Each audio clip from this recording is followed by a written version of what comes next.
청문 게시판에 글이 하나 올라갔습니다. 난민 수용을 거부해달라라는 국민청원이 올라갔고 오늘 오후 4시 기준으로 30만 명이 넘었다고 합니다. 세상에, 어제 아침까지만 해도 25만 명이었는데 네, 그 사이에 5만 명이 늘었네요. 이 정도의 추세는 거의 폭발적이다 이렇게 표현을 해도 과장은 아닌 것 같은데 여기에 담겨있는 우리 사회의 인식을 도대체 어떻게 봐야 되는 건지, 이 지금 제주도에 와 있다라고 하는 예멘 난민 이 문제 어떻게 처리해야 될지 오늘 이 이야기를 좀 해봤으면 좋겠는데요. 일단 이 청원, 여기에 30만 명이 넘는 그 국민들이 바로 동감을 표하는 서명을 했다라는 사실, 노영희 변호사님 어떻게 생각해요? 사실 뭐 그럴 만한 이유가 있으니까 그분들도 그런 얘기를 했겠지만 네. 좀 한편으로는 참 씁쓸하다 이런 얘기 생각이 나요. 왜냐하면 어제가 사실은 세계 난민의 날이었거든요. 맞아요. 네. 그러니까 난민이라고 하는 것은 정치적인 목적으로 박해를 당하거나 특정한 국적이나 종교를 가지고 있다는 이유만으로 이제 사람들로부터 괴롭힘을 당하는 이런 사람들이 그날에 살지 못하기 때문에 다른 나라에게 좀 도움을 청하는 그런 분들을 말하는데요. 네네. 우리나라가 사실은 아시아 최초로 난민법을 제정한 난민과 관련돼서 이제 지위를 좀 향상시키고자 하는 나라 중에 하나로 되어 있는데 네. 그런 나라에서 이제 정말로 그 난민이 오니까 이런 식으로 좀 됐다. 그런 것 자체가 좀 생각해볼 부분이 많은 것 같습니다. 잠깐만, 지금 난민법 말씀하셨으니까 난민법도 제정을 했고 난민 협약인가요? 그렇죠. 여기도 가입했다면서요? 네. 그 핵심 내용이 어떤 거예요? 부채 국장님이 네. 아니요, 그러니까 난민을 잘 안 받아들여졌는데 일정한 요건이 되면 난민을 받겠다는 건데요. 네. 뿐만 아니라 유엔의 난민 관련 협의기구 있는데 거기에 이사이기도 하고요, 대한민국이. 그러니까 겉과속이 좀 다른 것 같아요. 일단 그 국민청원에 대해서 먼저 말씀드리면 청원이 한 개가 올라간 게 아니라 200개 이상이 올라갔고요. 그 중에 대표적인 게 이제 30만 명을 돌파한 겁니다. 이거는 분명히 말씀드립니다만 조직 플레이입니다. 그 보수 개신교도들이 잔뜩 덤벼든 거고요. 잠깐만요. 네. 그렇게 단정을 하세요? 그럼요. 그거는 뭐 언론 보도로도 계속 확인되고 있는데 네. 이 교회별로 카톡을 통해서 이제 참여를 독려하고 있습니다. 그러면 그 게시판에 들어가서 꼭 한번 놀라라. 네네. 예멘 사람들이 대부분 아마 거의 전부일 것 같은데 무슬림이어서 그런 것 같습니다. 네. 그냥 반대 수준을 넘어서 적대감까지 보이고 있는데 이건 심각한 상황이고요. 인권 문제와 관련해서 개신교도들하고 충돌을 하는 경우가 굉장히 많은데요. 네. 뭐 성소수자를 공격하는 것도 그분들이고 무슬림을 공격하고 네. 또 다른 사람들을 공격하는 모습이 많은데 정말 답답한 건 여기서 예수님의 모습, 사랑은 찾아볼 수 없다는 거고요. 기독교가 사랑의 종교인데 사랑을 느낄 수 없고 찾아볼 수 없다는 건 굉장히 유감스러운 대목입니다. 네. 사실 12월 3일이요. 우리나라가 난민협약에 가입한 지 이제 26년째 되는 날이 되거든요. 오래됐네요. 그러니까 우리나라가 6.25 전쟁 직후에 어려움에 처하면서 사실은 국제사회로부터 많은 원조를 받았지 않습니까? 그게 바로 이제 오늘날 한국이 세계에서 살아나갈 수 있게끔 만들어진 원동력이었는데 네. 그런 의미에서 사실은 우리가 난민 협약국으로 이제 가입을 한 거예요. 네. 그런데도 불구하고 사실은 난민법이 제정되어 있지 않다가 이게 2013년인가요? 2012년인가요? 그때부터 이제 난민법이 제정이 되어서 시행이 됐습니다. 네네. 그러니까 사실은 협약국으로 그 위치만 그냥 차지하고 있고 제대로 된 난민에 대한 보호는 없지 않냐 이런 그 여러 가지 얘기가 있었었는데 네네. 그런 것들에 대한 반성도 포함해서 사실은 난민법이 제정이 된 거죠. 그런데 실질적으로 난민이 와서 이제 도와달라고 하니까 이제 이런 상태가 되어버렸기 때문에 네네. 사실은 난민협약국이 우리가 도움받을 때는 협약국에 가입하고 그렇지 않을 때는 또 아니고 이거는 좀 말이 안 되지 않냐 이런 얘기 좀 많이 하고 있습니다. 0092님이 문자 주셨는데요. 우리 조상도 난민이었음. 인도적 차원에서도 받아들여야 하고 인력도 모자란데 산업 여건으로 육성해야 합니다. 이런 문자를 주셨는데요. 자, 지금부터 우리 애청자 여러분 한번 의견 받아보겠습니다. 50원이 유료 문자인데요. 우물정 0951, 우물정 0951로 이 난민 가슴을 열고 문을 열고 받아들여야 되는 건지 아닌지 우리 애청자 여러분들의 의견 부탁드리겠습니다.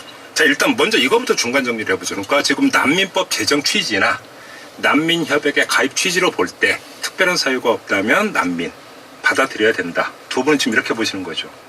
정리를 근데 하자면. 기본적으로는 난민에 대한 도움을 주어야 되는 게 맞지 않나 생각됩니다. 근데 지금 이제 반대하시는 분들은 네. 그 예멘 난민들은 특별히 이들이 정말 난민이어서 우리나라에 온 게 아니다.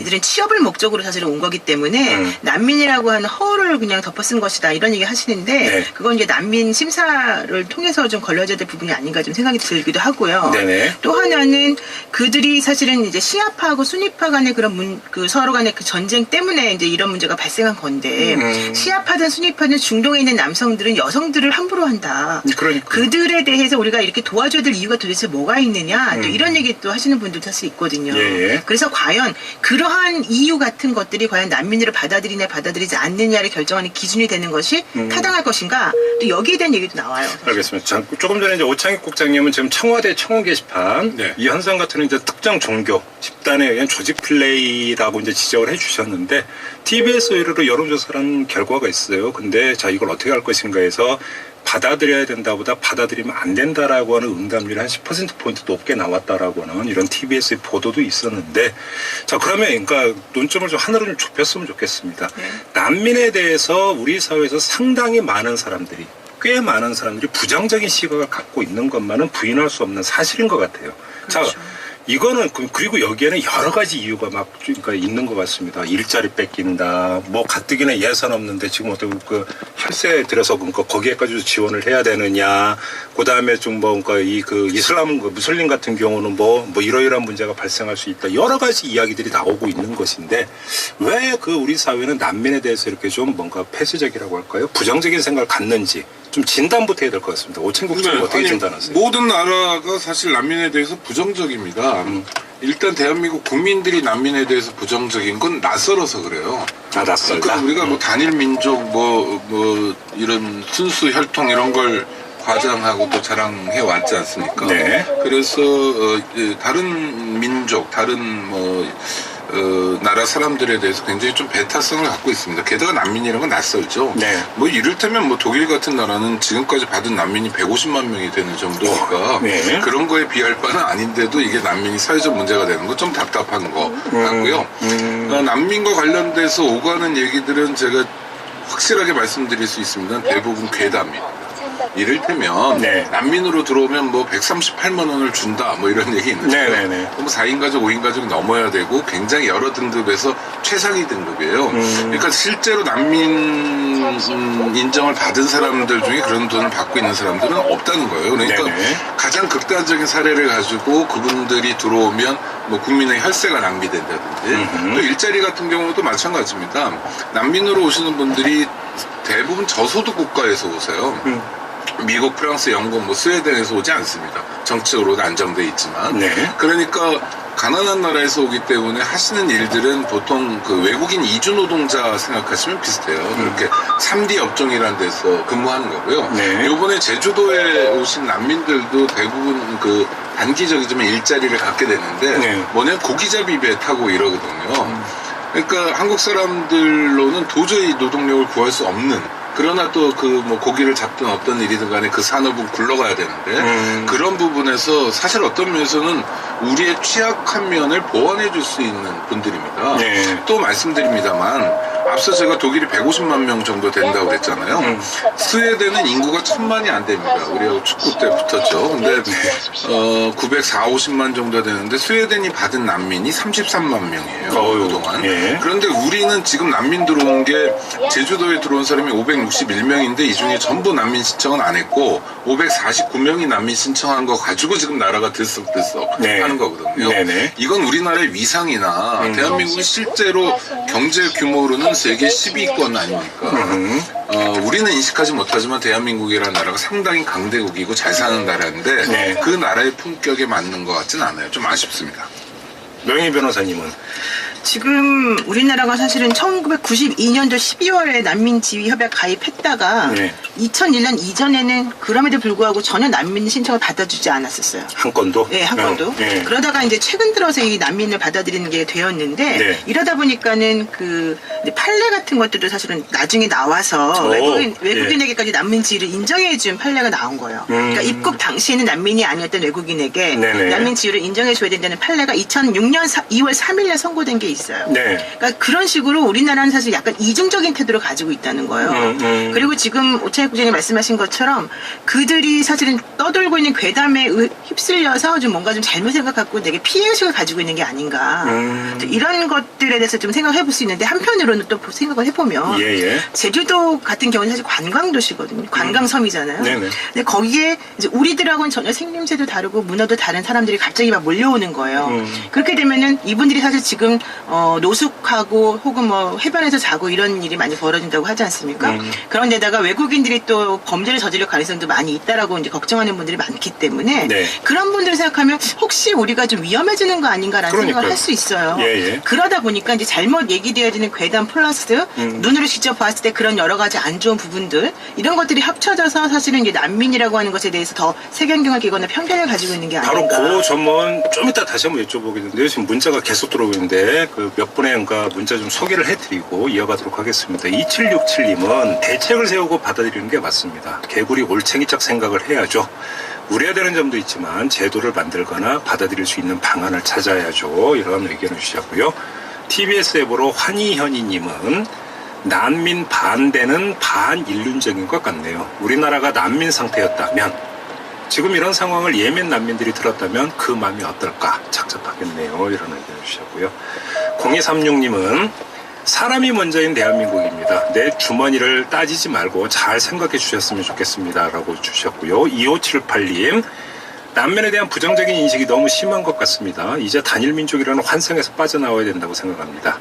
난민들을 우리 사회에서 어떻게 받아들이고 함께 살아갈 방법을 고민해야겠지요. 이런 문자를 주셨는데 지금 제가 소개해드린 이제 문자는 좀 가슴을 열고 받아들여야 된다.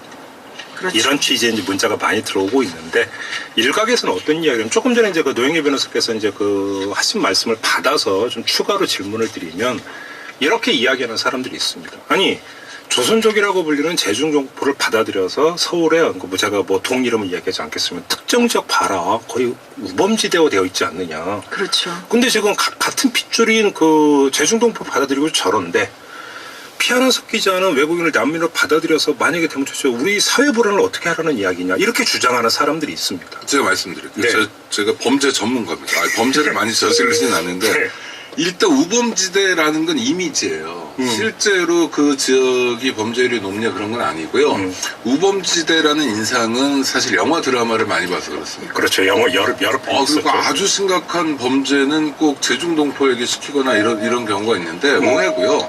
무슬림만 해도 그렇습니다. 무슬림들 뭐 제가 아는 분들도 그렇고 굉장히 도덕적인 수준이 높은 분들입니다. 종교적 생활을 하고요. 정결한 생활을 하루에 5번씩 예배하고요. 네네. 그다음에 우리는 어떤 한국 사람들은 대부분 종교를 가지고 있더라도 뭐 개신교는 뭐 술 하지 마라, 담배 하지 마라, 뭐 이런 교리는 아니지만 이런 가르침이 있으면 종교 간의 갈등이 이렇게 그걸 어기는 신자들도 많잖아요. 우리가 종교적 계율에서 좀 자유로워요. 천주교 신자들 뭐 매주 미사 참례하래지만 뭐 가끔 가기도 하고. 네. 근데 무슬림들은 종교적 교리나 이런 데 굉장히 철저한 분들입니다. 그리고요 범죄와 관련해서 걱정하시는 분들이 있는데 마침 좋은 기사가 나와서 제가 인용하면 그 예멘 난민들이 들어온 다음에 범죄 신고가 단 한 건도 없었다는 거예요. 제주도에서? 예. 관련 그 제주에 있는 지구대 대장님이 그런 말씀을 하시는데 난민과 관련해서 예멘 난민들을 만난 게 딱 한 번이래요. 왜냐 그랬더니 그분들이 어디서 지갑을 주워가지고 지구대에 갖다 준 적이 있다는 거예요. 네네. 주민들이 막연히 불안하니까 언론에서 불안하니까 자기들도 인력을 대폭 투입해가지고 평소보다 3-4배 순찰을 하고 있지만 범죄 단서도 없고 범죄 신고조차 들어온 적이 없다. 그러니까 우리가 막연한 오해를 하는 것 같은데 이 막연한 오해가 정말 선의의 시민들이 막연한 오해를 하는 건 괜찮지만 앞서 제가 말씀드린 것처럼 어떤 특정 세력들이 무슬림은 절대 안 돼라는 종교 세력이 그 막연한 오해를 부추기는 거라면 이건 정말 고약한 알겠습니다. 일입니다. 지금 그 우리 노영희 변호사께 마이크 드리기 전에 또 많은 분들이 다른 각도에서 의견을 주셨는데 몇 분 소개해드리겠습니다. 김태건님은 난민들 중에 단 한 명도 테러를 일으키지 않는다고 확신하십니까? 확신하신다면 찬성하겠습니다. 테러 없을 것이라고 확신하시면요. 이런 의견을 주셨고요. 3858님 유럽이 무슬림 난민 받아들여서 사회가 얼마나 불안해졌는지 아세요? 특히 이슬람은 절대 그 사회에 동화되지 않고 범죄율이 올라갔는데 라는 의견을 주셨습니다. 6149님, 일단 우리는 난민들에 대한 정보가 너무 없습니다. 정부가 그분들을 받기로 했다면 먼저 우리를 이해시켜 주세요. 유럽은 아랍권, 문화에 익숙하지만 우리는 그렇지 못하잖아요. 또 이런 의견들이 들어오고 있습니다.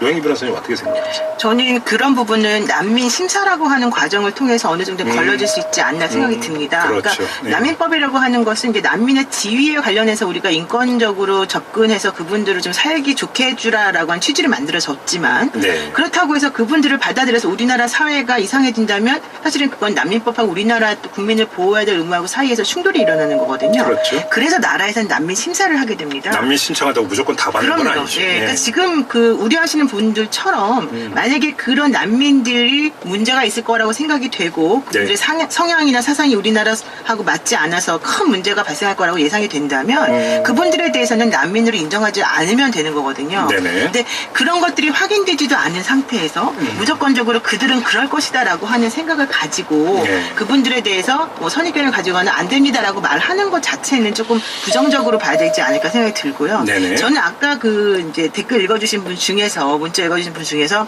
그 우리가 그들에 대한 정보가 너무 없다 네. 이렇게 말씀하신 그분의 얘기가 참 마음에 와닿는데요. 네네. 우리가 너무 우리나라 사람들하고의 그런 관계에서만 사실 생각을 많이 하고 또 하나는 이 백인에 대한 생각하고 다른 유색인종에 대한 그렇죠. 생각이 너무 다른 것 같습니다. 그렇죠. 그래서 네. 그런 정보들을 좀 제공하고 그분들이 어떤 사람인지 확인하는 것도 필요할 것 같고 제가 알기로는 난문 심사할 때요 그분들에 대한 정보가 모두 다 그 국가에서 이렇게 관리하도록 되어 있기 때문에 네. 만약에 문제가 발생하거나 문제가 발생한 소지가 있으면 미리 관리를 할 수 있다라고 얘기를 하더라고요. 난민을 받아들인 게 두 가지가 있겠죠. 한 가지는 정부 차원에서 행정적으로 받아들이는 게 그렇죠. 있는 거고, 두 번째는 국민 입장에서는 결국 생활에서 받아들이는 게 있는 건데, 행정적으로 받아들이는 문제를 넘어서 우리가 생활에서 그러면 그 난민들을 받아들일 준비가 되어 있는가? 그렇죠.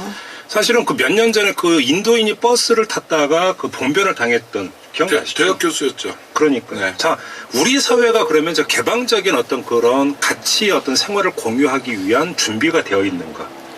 안 돼 있는 것 같은데, 오창크장께서. 안 돼 있습니다. 그 이슬람은 테러리스트다라는 인식 뭐 굉장히 그 팽배해 있는 인식인데 네. 실제로 이슬람 인구가 기독교도보다 많습니다. 뭐 친국에 합하면 적지만요. 그다음에 이슬람이 뭐 말레이시아 다 이슬람이, 인도네시아 다 이슬람이고요. 우리가 아랍 국가라고 하는 나라들 다 이슬람입니다. 네. 그러니까 이슬람과 함께 살아가지 않을 수 없는 사회고요. 대한민국은 저 무역으로 먹고 사는 나라잖아요. 네. 그러니까 무슬림에 대해서 우리가 적대하는 건 당장은 뭐 마음이 편할지 모르지만 우리 손해일 수밖에 없습니다. 네네. 단 한 명의 테러 위협도 없냐, 자신하냐? 글쎄, 단 한 명도 없을까 자신할 수는 없지만 분명한 건 이렇습니다. 대한민국의 출입국 관리가 만만하지 않습니다. 테러라는 건 뭐 맨손으로 할 수 있는 건 아니고요. 네. 뭔가 테러 무기 같은 걸 가져와야 되는데 그거 가지고 대한민국에 절대 못 들어오고요.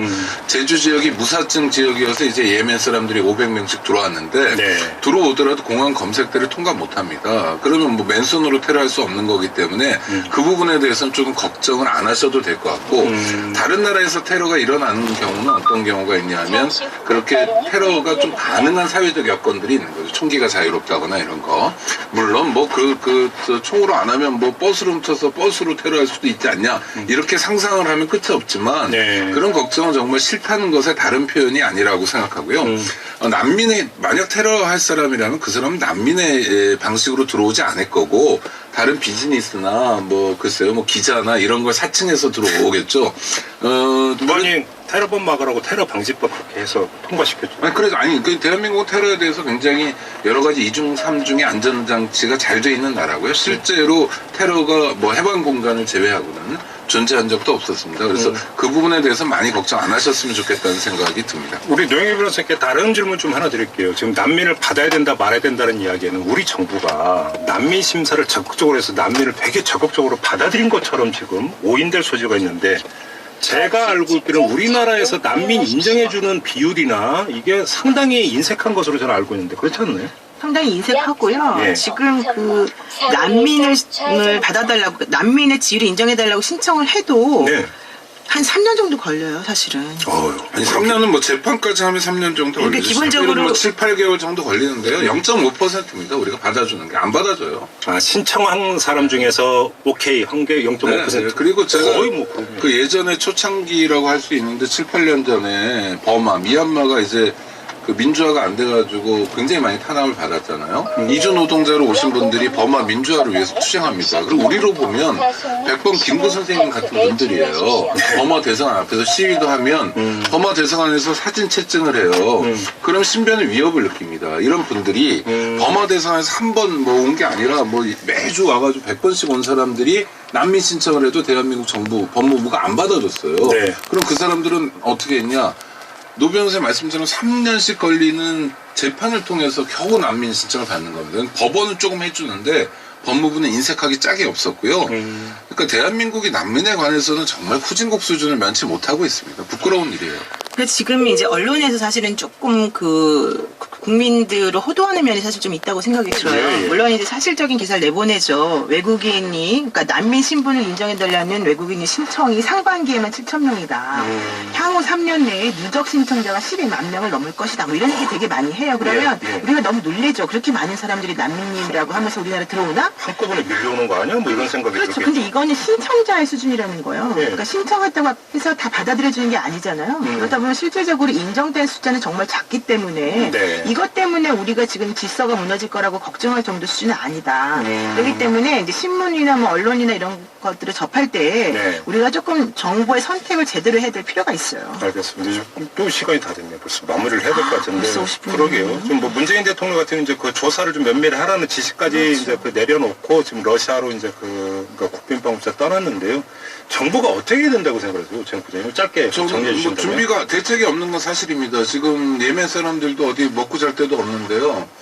난민 센터 같은 것도 만들어야 되고요. 좀 안정적으로 대책을 마련해야 됩니다. 그리고 우리나라의 수준에 맞는 난민 정책을 펼쳐 나가야 될 필요가 있습니다. 그동안 법무부의 난민 관련을 출입국 관리에서 했는데 이게 다 검사들이 했거든요. 네. 이제 그 문재인 정부 들어서 검사가 아닌 자가 드디어 임명이 됐습니다. 뭐 변호사 활동하시던 분이 됐는데 그래서 좀 더 전형적으로 대책을 마련해 나가면 좋겠고 마지막으로 드리고 싶은 말씀은 터키가 지난 4년 동안 난민 받은 게 350만 명, 우간다 같은 나라도 140만 명 받았고요. 앞서 말씀드린 것처럼 독일 150만 명 받았습니다. 예, 예. 대한민국이 어떻게 해야 될지에 대한 답을 주는 것 같습니다. 노영희 변호사님. 저는 난민에 대해서 우려하는 국민들의 시선이나 시각을 무조건적으로 또 폄하하거나 이러면 안 된다고 생각해요. 네. 지금 말씀하시는 것도 다 충분히 이해가 되는 얘기들이기 때문에 네네. 이런 경우에 있어서는 정부가 정확하게 나서서 설명을 제대로 해줘야 되는 게 분명하고요. 그렇죠. 또 그분들에 대해서 어떤 식으로 우리가 이해해야 되는지에 대한 정보 제공이 필요하다고 보거든요. 네. 그러니까 무조건적으로 싫다 좋다 이런 생각 가지기 전에 좀 정확하게 알고서 행동할 수 있도록 정부가 나서주면 좋겠습니다. 우리 청자 여러분들이 그러니까 많은 문자 중에 그 중에 하나가 역지사지 지혜를 그러니까 강조하시는 분들이 많아요. 예를 들어서 3호상구님도 과거 우리 조상들도 소련이나 중국 등으로 망명해서 일제 강점기를 아마 얘기하는 것 같아요. 터전을 잡았죠. 망명은 허용해야 하지 않을까요? 과거 우리의 어떤 신세를 한번 좀 돌아봤으면 좋겠다. 이렇게 지적해 주시는 문자도 많이 도착했다라는 거 전해드리면서 오늘 새로 고침 마무리하겠습니다. 오창희 국장, 노영희 변호사 두 분과 함께했습니다. 고맙습니다. 고맙습니다.